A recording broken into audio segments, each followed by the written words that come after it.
Hello, my sisters and brothers. Here we are for another Bible study. How good it is to spend this time in God's presence. In today's Bible study, we'll discover how to believe in the impossible through Jeremiah 32:27. God reminds us that nothing is too hard for Him. Before we begin, please subscribe to the channel, hit the bell, and leave a like. It helps us a lot to spread the word.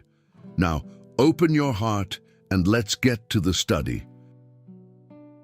Jeremiah chapter 32, verse 27. I am the Lord, the God of all mankind. Is anything too hard for me? Imagine the walls of Jerusalem, surrounded by the army of Babylon, the greatest empire of that time.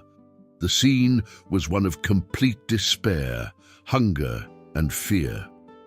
The prophet Jeremiah was imprisoned in the court of the guard, physically limited and watching his nation on the verge of collapse. Humanly speaking, there was no way out, no hope, and the end seemed to be the only certainty for those people who had distanced themselves from the ways of the Lord. In that moment of chaos, a divine instruction arises that defies any commercial or survival logic. God commands Jeremiah to buy a field in Anathoth, his homeland. Imagine what people thought. Why would anyone invest in land that was already being invaded and would soon belong to the enemies? Buying that plot was, in the eyes of the world, a total waste of resources and an act of madness. Jeremiah, however, obeys. He signs the deed, seals the documents, and pays the silver before witnesses. He invests in the future at a time when the present screamed that there would be no tomorrow. This act was not about material goods, but was a prophetic symbol. By buying that field, Jeremiah was declaring that although the destruction was real, God's promise of restoration was even more concrete and real than the Babylonian swords. Even being a man of faith, Jeremiah felt the weight of doubt and questioned the Lord in prayer. He recognized the greatness of creation, but his heart was still trying to process how that terrible situation would transform into something good. It is in this gap between obedience and understanding that God responds with the question that echoes to this day, confronting our limited view of what is viable or not. The divine response takes the focus off the problem and places it on the identity of the Creator.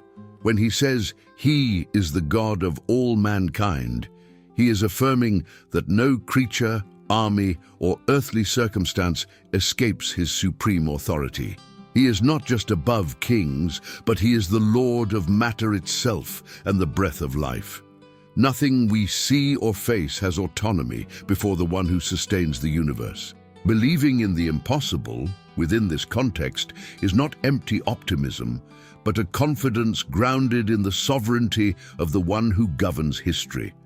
For the people of Israel, the impossible was returning home. For Jeremiah, the impossible was seeing life in a battlefield. But for God, these barriers simply do not exist, as He operates in a dimension where human difficulty is merely the stage for the manifestation of His glory. Often we feel like Jeremiah, surrounded by problems that seem like insurmountable walls. We feel the siege closing in, and our minds begin to plan for defeat. We are tempted to look only at what our eyes can reach, forgetting that the owner of all flesh has plans that cross the borders of logic. The field He tells us to buy today may seem like a loss, but it is the seed of tomorrow's miracle. This study invites us to lift our heads and realize that our measure of hard does not apply to the kingdom of heaven. What we call a barrier, God calls a path.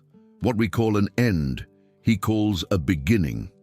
It takes the courage of Jeremiah to act by faith, even when the world around us pressures us to give up and accept failure as an inevitable destiny. The voice of the Lord continues to ask us if there is anything too big for Him to solve in our lives. This question does not expect an informative answer, but an answer of surrender. When we admit that for Him all things are possible, the chains of fear break, and we begin to walk with the certainty that the last word will never belong to the crisis, but to the one who promised to be with us. Therefore, let us be careful not to limit divine action to our concepts of probability. Genuine faith begins where human possibility ends. If you are facing a valley of dry bones or an invading army, remember that the owner of all existence is ready to intervene and transform your story in a way that no one could predict or humanly explain. Before we proceed with our practical journey and reflection, I invite you to silence the noises of the world for a moment.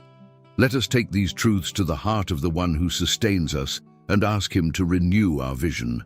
Let us join our thoughts now in a moment of deep connection, seeking the face of the one for whom nothing is impossible through a sincere prayer. Lord my God, creator of all existence and Father of infinite goodness, we approach you with open hearts and minds set on your truth. Today we meditate on your question that echoes through the centuries.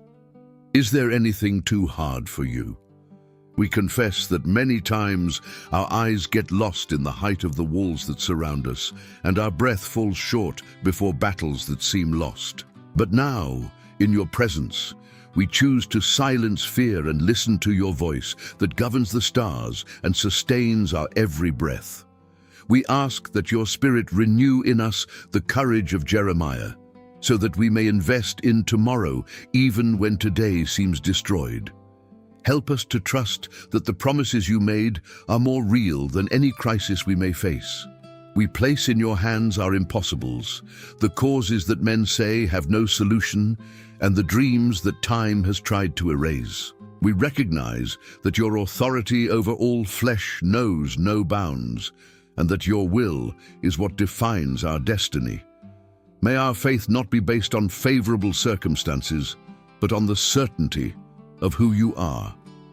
With every step we take, may we feel the security that the Lord of life walks beside us, transforming deserts into gardens and endings into new beginnings. Receive our praise and our total trust, for in you we find rest for our souls and the strength to believe in what our eyes have not yet seen. Amen. We conclude this Bible study with this message of renewed strength and a bold vision for your practical life. Looking at Jeremiah's journey, we realize that faith is not a way to escape reality, but a superior way to perceive and transform that same reality. In your daily life, believing in the impossible means stopping the habit of using human limitations to measure what God can achieve through you. Perhaps today you are facing a scenario that feels like a city under siege. Debts are mounting, a relationship seems broken beyond repair, or a lifelong dream appears to have been crushed by circumstances. The Lord's invitation today is for you to identify your own field of Anathoth. What is that step of faith you have been hesitating to take because the world around you says it's madness? Investing in your family, returning to school, prioritizing your health, or starting a new venture in the middle of a crisis are modern ways of buying the field while the enemies are still at the gate. Acting as a mentor for your own spiritual growth requires you to change the narrative you repeat to yourself every morning. Instead of focusing on the magnitude of the difficulty, start declaring the sovereignty of the one who governs all existence. When you put Jeremiah's verse into practice, you begin to act not by what you see, but by what you know about God's character. This brings an immense sense of relief as the weight of the final outcome shifts from your shoulders back into the hands of the one who sustains the universe. Believing in the impossible means having the maturity to understand that God's timing is different from ours, but His faithfulness is constant and secure. Do not allow the noise of the invading armies of fear and anxiety to drown out the still, small voice asking if there is anything too big for the Creator to solve in your life. Take this certainty into your week. Every obstacle you face is, in fact, an opportunity for God to demonstrate that the final word always belongs to Him. Start today by acting like someone who already knows that victory is guaranteed by divine promise. Organize your home, tend to your business, and treat people with the love of someone who does not fear tomorrow. This firm posture transforms the environment around you and attracts the blessings reserved for those who dare to trust against all odds. You were called to live a life of significance and greatness, not limited by what is probable, but expanded by what is divinely possible.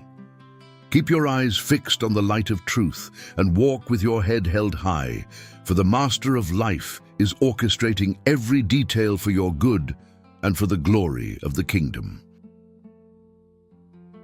What a joy to have you with us until the very end.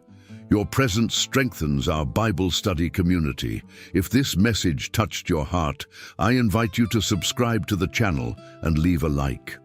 This simple act is vital to help us increase our reach and bring this word of hope to more people who need it. Please comment Amen below so I know you walked with us until this moment. Share this video with someone who loves the word as well. Together, let's grow in faith and spread God's light. Thank you so much for your kind and constant support. And remember, God is always with you.